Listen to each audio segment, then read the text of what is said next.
Meu querido Luiz Marques, sempre muito bom te receber aqui. Seja bem-vindo. Deixa eu colocar você aqui na esquerda, porque afinal de contas, você é de esquerda, né, Luiz Marques? Você é de esquerda, Luiz Marques. Luiz Marques, você sabe que eu fico sempre me perguntando como é que você concilia. Você é um historiador da arte, um dos mais importantes do país. Tem vários livros publicados em italiano, em português, acho que em francês também. Deve ter também em francês, né? Também. Não tem como escapar, né? Historiador da arte. E como é que você concilia essa sua pesquisa tão intensa também sobre o clima com com essa vida de historiador? Você continua mergulhado nas obras de arte? Você consegue ficar sem? Não, como consumidor, não como pesquisador, né? Quer dizer, eu tenho sempre muito prazer em ver pintura, em ouvir música, etc. Aliás, gosto muito da sua apresentação, sempre estava para te dizer isso, agora, já que você falou nesse assunto, o Peer Gynt, do Grieg. Adoro essa música. E eu acho que vocês escolheram muito bem para apresentar o programa, que já dá aquela eletrificação, assim, exatamente. Tipo, o mundo está acabando, né? Vai crescendo. Mas eu, basicamente, só faço pesquisa sobre questões ambientais, mais particularmente sobre clima, mas questões ambientais de forma geral, e pintura. Você parou de estudar? Não dá, né? Não dá. Precisaria ser dois, né? Eu só sou um. Um dos maiores especialistas em arte italiana do Brasil, com certeza. O do mundo é difícil porque tem muito italiano bom nessa área também. Pelo amor de Deus. Eu sou peixinho. É peixinho, sim. Foi diretor do MASP, enfim, tem uma história fantástica aqui, tanta coisa, tanta contribuição. Luiz Marques, primeiro, você está sempre debruçado na questão do aquecimento, do clima e tudo mais, né? Publicou 2 livros fundamentais no Brasil, que são referência, sendo o último Decênio Decisivo, que eu vou colocar o link daqui a pouco aqui para você também. Eu queria começar te perguntando sobre esse surto de dengue que está tendo no Brasil, que tem tudo a ver, né, com esse problema, inclusive consenso entre os próprios sanitaristas e tudo mais, né? A gente tem um processo atípico de subida da temperatura, e nós temos no Brasil mais de 1 milhão de pessoas que pegaram dengue. Fala um pouco sobre isso para a gente, né, que é também um efeito do aquecimento e da indiferença das autoridades com relação às questões do clima. Você sabe que saiu um artigo bem interessante daquele Reinaldo José Lopes, saiu ontem na Folha. O artigo se chama, estou com ele aqui na minha tela, quando você falou isso eu já peguei ele, Emergência Climática e Caos Urbano turbinam desafios da dengue. E ele saiu ontem na Folha, no dia 2, para quem tiver interesse. E uma frase importante desse artigo, um trechinho importante, ele diz, baseado em dados científicos, em temperaturas superiores a 30 graus Celsius, por exemplo, as fêmeas do Aedes aegypti, né, o pernilongo, que é o vetor da dengue, de tantos outros, de todas as outras epidemias que estão por aí, a zika, a chikungunya, a febre amarela, etc., elas botam 3 vezes mais ovos do que a 20 graus Celsius. Além disso, as larvas do bicho, as larvas desse Aedes aegypti, saem dos ovos na metade do tempo, quando a temperatura passa de 20 graus Celsius para 30 graus Celsius. Então, existe um vínculo absolutamente direto de causa e efeito entre o aquecimento global e a proliferação desse mosquito desse pernilongo, que é o vetor, o transmissor da dengue, por exemplo. Né? Não é por acaso que hoje nós sabemos, estava vendo um programa do Drauzio Varela ontem, falando que no ano passado, 2023, houve 1,4 milhão de casos de dengue, mais de 1.000 mortos. Então, você tem uma situação que é óbvia, quer dizer, quanto mais... esse surto de dengue agora, de 2024, vai ser provavelmente maior do que o de 2023, como foi em relação ao 23, foi maior do que o anterior. Todo mundo sabe isso, todo mundo sabe isso, entendeu? Não é essa, não saiu da minha cabecinha, entendeu? E são os dados que estão disponíveis em toda parte, certo? Ainda tem um nível de negacionismo muito grande, né? Total, entende? Total. Então é isso que deixa a gente um pouco perplexo, para não dizer uma palavra um pouco mais forte, diante do contraste entre o que a gente sabe e o que a gente faz com o que a gente sabe. Isso que e esse abismo é cada vez maior. Né? E não é só o que a gente sabe do ponto de vista científico, é também o que a gente sofre. Então as pessoas estão sofrendo já grandes picos de calor, sofrendo grandes surtos de doenças transmissíveis, mas sabem, além de saber, estão sofrendo, mas não estão reagindo na lógica daquilo que certo? Se você tem alguém que está, alguma coisa que está te incomodando, você age para diminuir aquele incômodo, ou para fazer aquele incômodo cessar, é normal, certo? Você tem dor de cabeça, toma aspirina, porra. Certo? Todo mundo faz isso. Peguei um exemplo, talvez, que não é o mais feliz, mas qualquer que seja. Entende? E não é isso que está acontecendo. Né?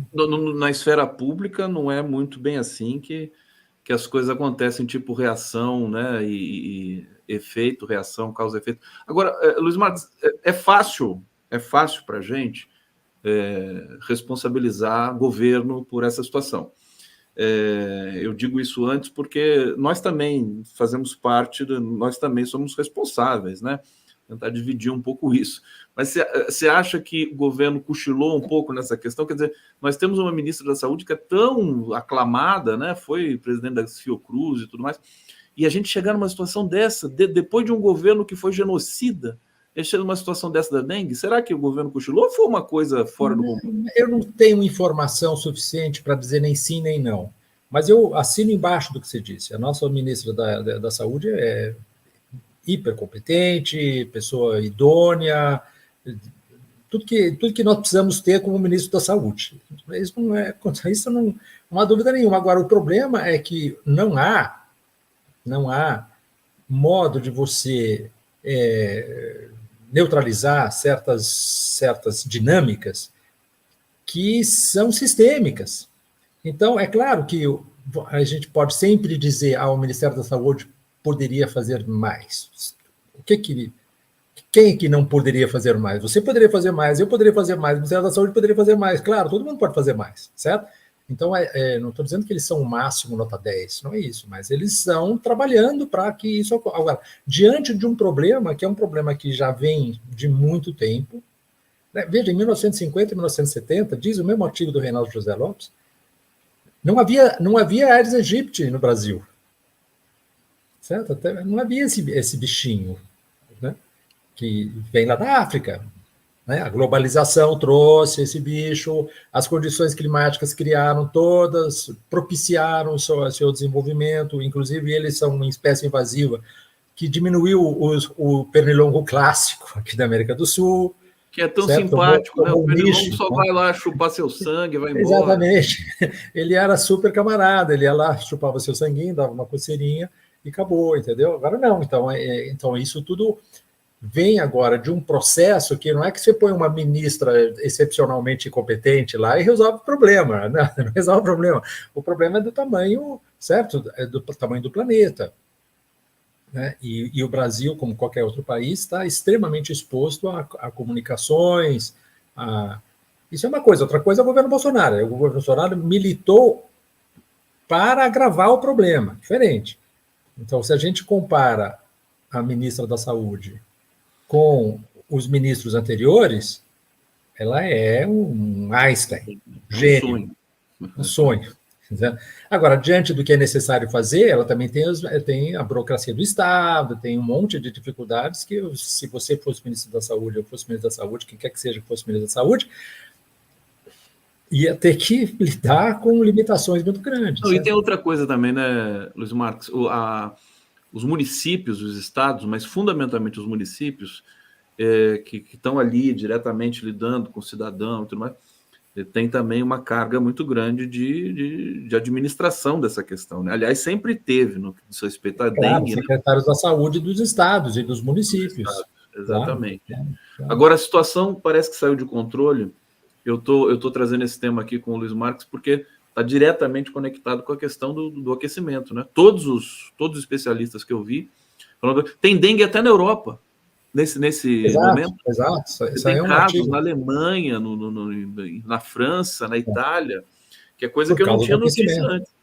Pois é, Também. saiu um artigo no Le Monde 1 ano atrás, ou 2 anos atrás, dizendo que nós estamos sendo ameaçados por uma terrível epidemia. Eu fui ver que epidemia que era o dengue. Era o dengue. A gente conhece o dengue, pois relaxa. Luiz Marques, querido, olha, antes de debruçar mais fortemente sobre a questão climática, eu preciso te ouvir um pouquinho sobre a cena política também. O ecossistema político brasileiro também é um ecossistema, né? Que está sob risco, não, nunca sob risco, sempre piorando a situação, me parece, pelo fisiologismo da Câmara, chantagens do Arthur Lira e tudo mais. Vamos começar pela polêmica que foi gerada, que já até envelheceu, mas ela volta à tona porque parece que o mundo percebeu que o Lula tinha dito sobre Gaza, lá na África, quando ele foi ali se reunir com os países africanos, parece que aquilo agora tomou um certo corpo internacional. As pessoas estão reconhecendo que tem ali, no governo israelense do Netanyahu, um viés claramente genocida que provoca aquela coisa. Quando você vê notícias sobre Gaza, quer dizer, mais de 1 milhão de pessoas passando fome, os Estados Unidos agora jogando comida de paraquedas, que cai ali no mar e eles vão desesperados para o mar para tentar pegar. Não tem mais banheiro, não tem mais latrina em Gaza, não tem mais construção, as pessoas estão acampadas. Luiz Marques, o que a gente pode... E agora a gente tem um acordo de cessar-fogo. Eu estou achando que não vai dar para não fazer esse acordo. Israel não quer fazer, mas eu espero que os Estados Unidos obrigue ele a fazer isso aí. Queria que você comentasse um pouco também na esteira do que o Lula comparou e do que veio à tona depois. Sabe aquela fábula do menino que grita, o rei está nu? Todo mundo vendo o rei nu, mas ninguém falava? É o que está acontecendo, é o que o Lula fez. O Lula fez o papel do menino que falou o rei está nu. Todo mundo sabia que havia um genocídio, tá certo? Todo mundo sabia que Israel estava fazendo um tipo de reação que era punição coletiva, que é exatamente aquilo que os nazistas faziam nos países ocupados. Era a famosa punição coletiva. Matavam um soldado nazista, eles iam lá e matavam 30 pessoas daquela cidade, né? É isso que eles estão exatamente fazendo agora. Então, genocídio, óbvio, mais de 30 mil pessoas morreram. Não existe no século XXI uma tal intensidade de mortes num conflito, qualquer que ele seja, qualquer natureza que seja, uma guerra civil, ou um massacre, ou um genocídio, ou uma guerra, etc, etc.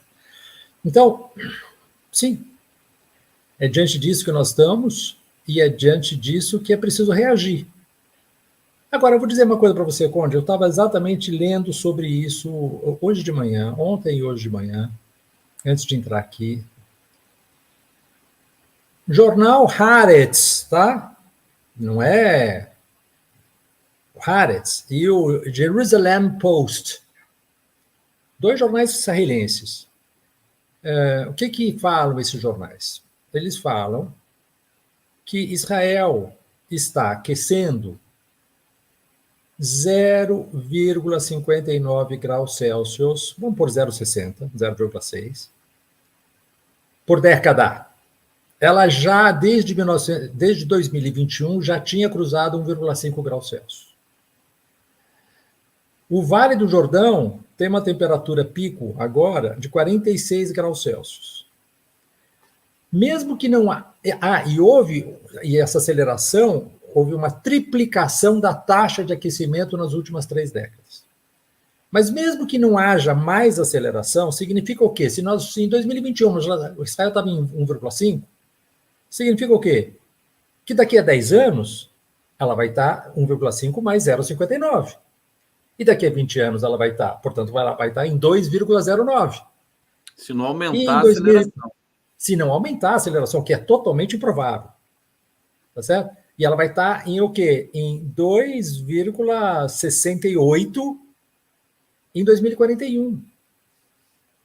Tá certo? Então, não é o caso de a pessoa deixar de ser estúpida e entender que o seu maior problema não é o palestino, mas é o fato de que aquela terra está condenada a se tornar inabitável em 2 décadas. Porque em 2,68 você não mora mais lá.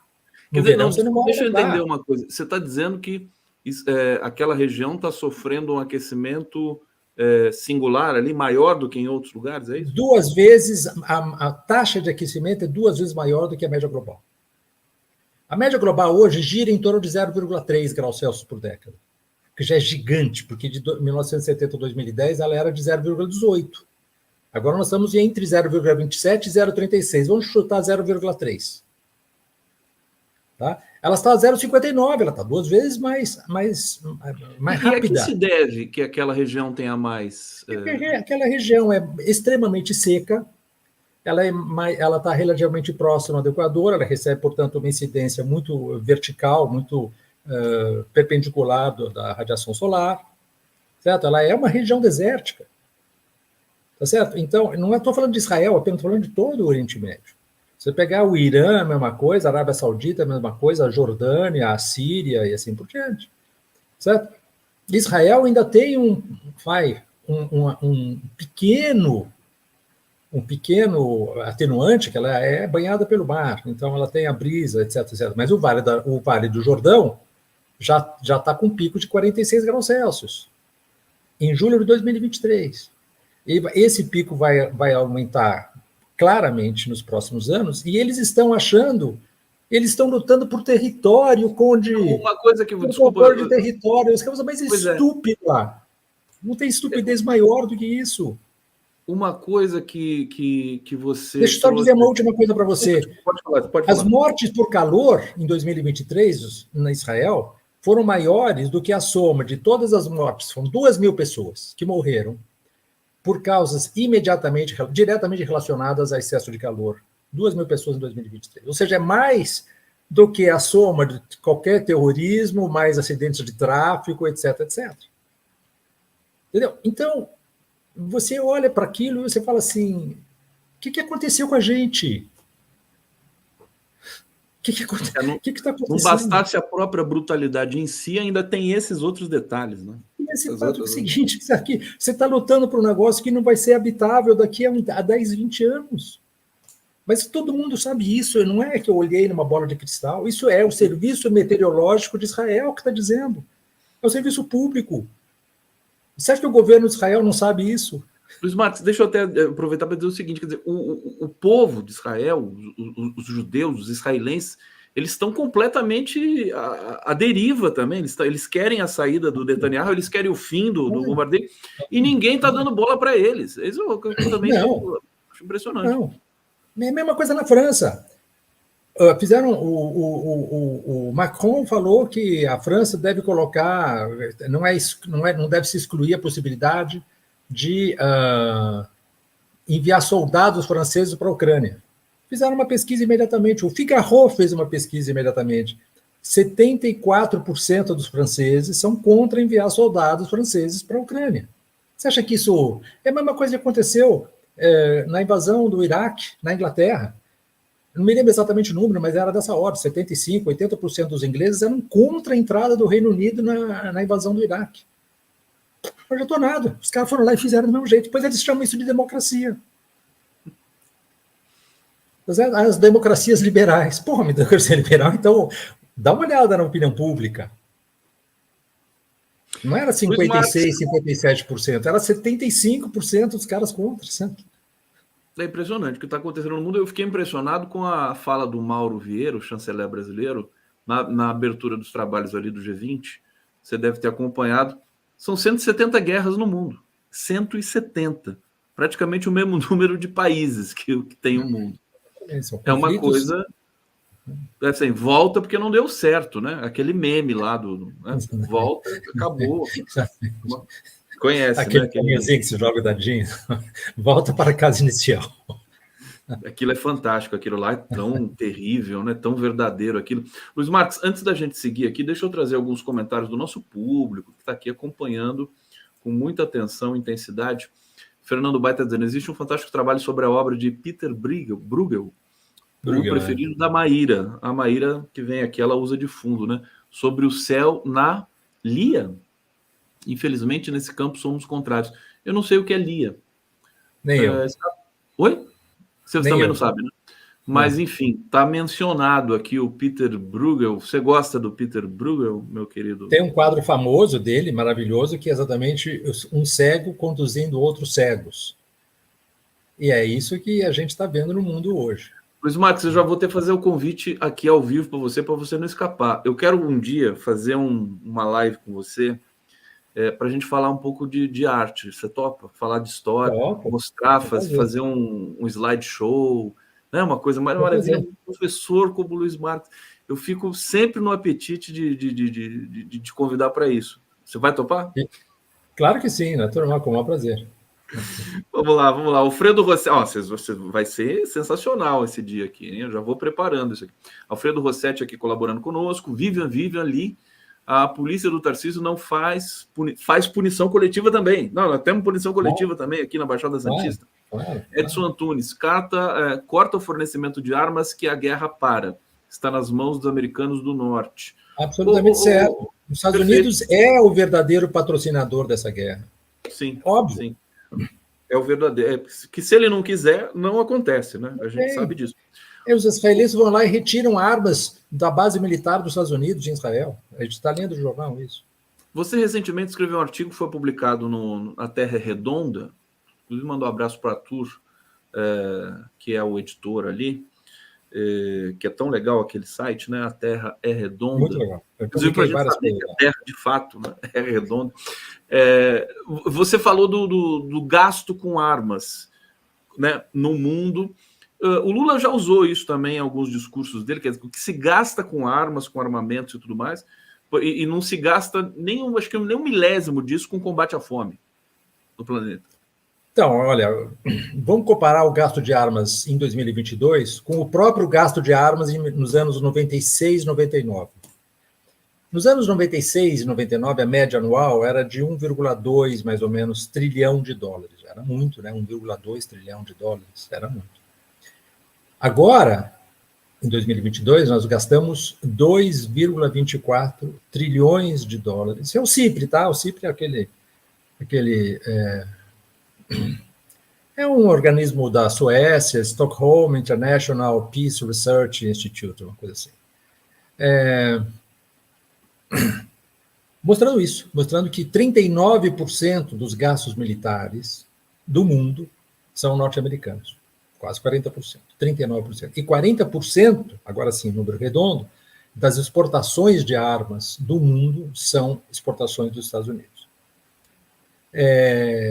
Então, é isso, quer dizer, você tem uma curva que se acelera ainda mais a partir de 2016, e é aquilo que faz... diz o ditado popular, não é, que guerras pedem armas e armas pedem guerras. Então, você tem uma dinâmica que se retroalimenta, digamos assim. Quanto mais você despende dinheiro com armas, mais você tem necessidade de fazer guerra. Porque você tem que alimentar essa grande... Cara, em 1961, o Dwight Eisenhower, saindo do governo dos Estados Unidos, em 1961, sei lá quanto tempo faz isso, né? 63 anos. Fez um discurso de saudação, de despedida à nação, e ele falava, é preciso, famosíssimo esse discurso, é preciso tomar cuidado com a perda de controle do complexo industrial militar. Foi a primeira vez que esse termo complexo industrial militar, que eu saiba, foi usado. Em todo caso, foi usado por um presidente dos Estados Unidos. E esse cara, o Eisenhower, que era um republicano, hein? Ele não era democrata, não. Hoje em dia não quer dizer nada, mas naquela época queria dizer alguma coisa ainda, ele era um republicano. Não, mas ele dizia isso em que sentido? Quer dizer, para tomar cuidado? Tomar cuidado, ou seja, tomar cuidado no sentido de que a democracia americana estava em perigo, porque o complexo industrial militar tinha assumido uma tal proporção que ele estava fora de controle do governo. Dá uma olhadinha, se entrar em Eisenhower. Ele poderia, se fosse o Biden que dissesse isso, por exemplo, seria para colocar mais investimento no complexo industrial militar, né? Exatamente. Exatamente. Então, não, é o contrário, né? É o contrário. Então, ele estava advertindo a sociedade americana de um perigo que estava aumentando, que era iminente, que era a perda de controle do complexo industrial militar. Em plena Guerra Fria, estamos falando de 61. 62 vai ter a crise dos mísseis. Entendeu? Então, você vê claramente que há um vetor fundamental nas decisões estratégicas de investimento, energia, alimentação, mobilidade, etc., que estão determinadas pelo complexo industrial militar. Eu acho que é o setor mais robusto da economia estadunidense. Olha, eu não sei se é o mais robusto, mas é um dos mais robustos. E se você pegar internacionalmente, o que o CIPRI diz, que acho bem interessante, é que 5,5% das emissões globais de gases de efeito estufa advém dessa engrenagem militar. 5,5% é mais do que a Rússia. A Rússia é responsável por 4%. Os Estados Unidos é responsável por alguma coisa entre torno de 8%, 6%, 7%, 8%, dependendo do ano. Então, você vê que se as despesas militares fossem um país, ela seria o terceiro país mais emissor de gases de efeito estufa do planeta. China em primeiro lugar, Estados Unidos em segundo lugar, emissões de gases de efeito estufa decorrente da engrenagem de defesa, entre aspas, militar. Entendeu? Em quarto lugar, a Rússia. Então, é por isso que Israel é tão complexa a leitura de Israel no mundo, porque eles são um vetor de propagação de armas, né? Claro. Como a Ucrânia, porque a imensa quantidade de armas que foi fornecida à Ucrânia, eles perderam o controle. A Ucrânia não tem controle sobre aquelas armas. Essas armas foram contrabandeadas para o crime organizado, para o diabo.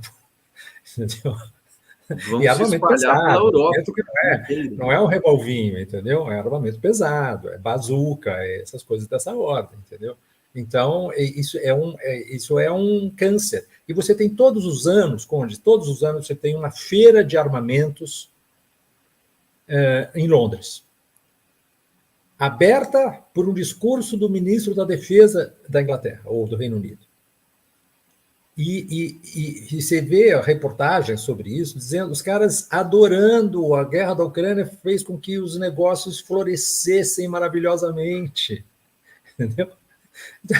Então é isso, quer dizer, está escrito nesse artigo aí que eu escrevi, Guerra Global Social Ocidental. Aliás, o artigo, eu vou colocar o link aqui do artigo também do Luiz Marx, para todo mundo ver, ler e apreciar e degustar, mas é impressionante, né? Quer dizer, não tem condições o que tem também. A Europa está falida, né? Você vê que tem crise, a Alemanha está em recessão, a França está com problemas econômicos, todos os países praticamente estão com problemas econômicos, sobretudo depois, né, dessa subserviência aos Estados Unidos da guerra com a Ucrânia. É um alinhamento automático, entendeu? Sabe aquela brincadeira, falar tudo que o senhor mestre mandar, faremos todos? É a Europa. Mas fica tranquilo, viu, Luiz Marques, que está vindo Donald Trump aqui, é um pacifista, um cara tão... Né? Você viu que ele falou, se eu ganhar, a guerra da Ucrânia acaba no dia seguinte, com um telefonema. Ele tripudia ainda, né? Isso não vai acontecer, tá certo? Porque ele, na verdade, é um outro falcão, mas isso aí é um trampolim muito importante para a campanha eleitoral dele. Ele está prometendo uma coisa que, obviamente, não vai cumprir, porque ele é tão belicista contra o Biden, mas isso aí. E tem mais, hein? O Biden corre um sério risco. Você viu agora a última sondagem eleitoral que aconteceu, saiu 2, 3 dias atrás, nos Estados Unidos, o Trump com 48%, o Biden com 44%. das intenções de voto. Então, por quê? Em grande parte porque o Biden está pagando um preço elevadíssimo por sustentar Israel. A comunidade árabe e os jovens. Você viu que na convenção democrata que houve em Michigan, houve uma grande manifestação dos jovens democratas contra o apoio do Biden a Israel. Então, ele está perdendo votos com isso. E o Trump só está surfando nessa jogada. Vamos seguir aqui no nosso 11 News com a presença ilustre do meu querido Luiz Marques, para a gente falar um pouquinho sobre vida, né? As pessoas, né? Na verdade, quem defende o clima defende a vida. Quem não defende o clima defende a morte. Acho que é bastante simples assim a situação. Mas eu vou para o bate-papo, que o pessoal aqui está comentando. Olha, a Carla Mori, que está vendo a gente lá do Japão. Olha só, Conde, pingando para fortalecer nosso condado. Ela fez até a conversão aqui já, R$52. Obrigado, Carla Mori. Maravilha. Uma excelente noite para você, porque aí no Japão deve ser o quê? Meia-noite, né? Sandra Paulino, Conde, tem um documentário ótimo a respeito da indústria armamentista americana, We Fight, do Eugene Jarek. Conhece esse documentário? Não conheço, não. Eu agradeço a Sandra porque eu quero ver. Fica registrado aqui a dica, obrigado pela dica. Eli Claudino, professor Dr. Luiz Marcos, permita-me completar a frase atrás do senhor: sem Amazônia, sem Pantanal, sem Cerrado, sem Mata Atlântica, sem água. É a frase que está ali na plaquinha amarela, né? Luiz Marcos, vira aqui um pouquinho. Aqui, ó, deixa eu aumentar o Luiz Marcos aqui para você ver. Sem Amazônia, sem água. Mas totalmente, ele acabou de dizer tudo. Porque sem Amazônia não tem Brasil. Deixa eu te perguntar sobre essa questão da energia. O Brasil é um país sui generis totalmente, né? Porque a gente tem situações dramáticas de desmatamento, de genocídio do povo indígena em curso nesse momento, por incrível que pareça, lamentavelmente. Mas a nossa matriz energética é a mais limpa do mundo. É uma coisa que 90%, né? O último dado foi esse, né? 90%. Acho que nunca foi tão limpo assim. Então nós temos energia hidrelétrica e a solar e a eólica, elas cresceram muito nos últimos tempos. O que aconteceu em função disso? Cresceu demais a oferta de energia e o Brasil está jogando fora o excesso. Não sei se você viu, eles estão abrindo as comportas porque é mais simples você, digamos, desperdiçar a energia hidrelétrica para aproveitar a eólica e a solar, que é mais barata. Como lidar com essa questão e se ela é relevante de fato, como eu estou achando que é? Então, Conde, eu não estava a par disso que você falou, você acabou de falar isso no começo do programa e agora voltou a falar, eu não estava a par disso, deve estar nos jornais, não li ainda hoje, mas o que é preocupante é que o Brasil, estou falando Programa Nacional de Energia, tá? Para 2050, o Ministério das Minas e Energia, oficial, tá? Oficial, chapa branca. Tá. O plano do Alexandre Silveira, em sua ministra das Minas e Energia, o Brasil hoje é o 8º país maior produtor de petróleo do mundo. Hoje. Produzindo tipo 3,6 milhões de barris de petróleo por dia. A tendência é que o Brasil se transforme num dos maiores, né? No quarto. No quarto. Até 2050. Produzindo tipo 5 milhões de barris de petróleo por dia, coisa do gênero assim. Ou seja, só atrás dos Estados Unidos, da Rússia, da Arábia Saudita. Isso é muito preocupante. Isso é muito preocupante. Quer dizer, quando você vê, né, um país como o Brasil que entra na OPEP Plus e no dia seguinte da COP28 faz aquele famoso leilão do fim do mundo, quer dizer, o Brasil está fazendo opções que são opções erradas. São opções erradas. Né? Grande parte desse petróleo ele exporta, de resto. Né? Mas é basicamente uma commodity de exportação. O Brasil vamos relativizar um pouquinho isso que você estava dizendo em relação à matriz limpa, porque a hidrelétrica não é uma matriz limpa. Ela não é nem renovável, porque ela tem data para terminar por causa do assoreamento dos reservatórios, e ela não é limpa porque ela emite uma quantidade, às vezes, dependendo do tipo de hidrelétrica, sobretudo Balbina, por exemplo, lá na Amazônia, que foi feita pelos milicos, na ditadura, ela emite metano. Não, e ela violenta as áreas, né?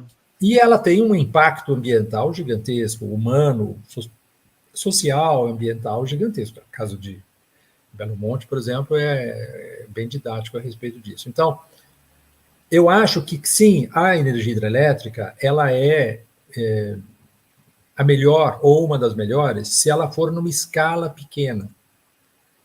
Se ela servir a comunidade que está à volta, que é isso que é a função, de fornecer energia elétrica. Não é para fornecer energia elétrica para a indústria do alumínio lá em Maranhão, para eles exportarem para os Estados Unidos.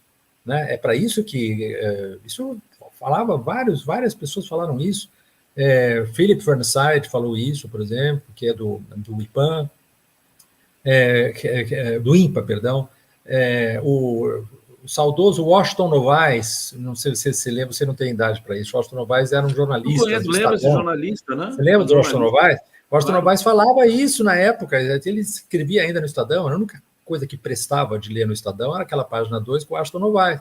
O Washington Novaes falava isso, tá certo? Não adianta, para que serve Belo Monte se não é para fornecer energia elétrica para uma indústria extremamente energético intensiva, que é a indústria de alumínio, para exportar essas barras de alumínio lá para o exterior, sobretudo para os Estados Unidos. Então, não é para fornecer energia elétrica para aquela população, como se falava, não, mas aquela população merece ter energia elétrica. Lógico que ela merece ter energia elétrica, mas uma pequena hidrelétrica ali funcionaria perfeitamente. Não teria impacto maior sobre isso, entendeu? Então, isso aí é uma jogada, eles usam isso daí, você não quer ouvir a sua musiquinha no seu coisa, para isso precisa de energia. Né? Então vamos fazer Belo Monte. Não tem nada a ver com a coisa. Isso é mentira, certo? É mentira descarada. Isso aí é propaganda das grandes empreiteiras que fizeram esse negócio aí, tá certo? Odebrecht, sei lá, todas, além de sei quais foram as que fizeram, eram várias das grandes empreiteiras que fizeram.